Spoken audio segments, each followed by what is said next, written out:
बिस्मिल्लाहिर्रहमानिर्रहीम। अस्सलाम वालेकुम नाज़रीन, उम्मीद करता हूँ कि आप सब खैरियत से होंगे। वज़ारत दाखिला ने एक और शहर जद्दा के लिए ऐलान किया है कि 24 घंटे का कर्फ्यू लगा दिया जाएगा और इसके लिए कुछ पॉइंट बताए गए हैं जो आपके लिए जानना ज़रूरी है। तो सबसे पहली बात ये कि ये कर्फ्यू आज शुरू नहीं होगा, मतलब कि आज 4 अप्रैल 2020 है, तो ये आज शुरू नहीं होगा, ये कल यानी 5 अप्रैल 2020 को शुरू होगा। इतवार वाले दिन दिन 3 बजे ये कर्फ्यू शुरू होगा। 24 घंटे का कर्फ्यू होगा ये, और ये कुछ जगहों पर होगा, पूरे जद्दा पर नहीं होगा। जो कुछ रिहायशी इलाके हैं जहाँ पर ज़्यादा लोग रहते हैं वहाँ पर ये इसके लिए ये ख़ास किया गया है।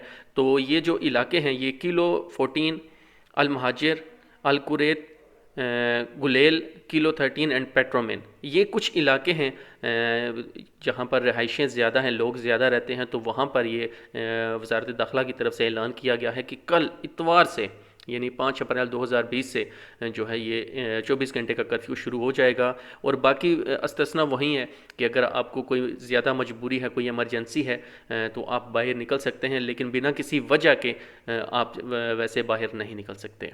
तो नाज़रीन, ये थी अब तक की अपडेट। मज़ीद सऊदी अरब की डेली अपडेट्स के लिए मेरा चैनल लाजमी सब्सक्राइब कर लीजिए। मिलते हैं नेक्स्ट वीडियो में।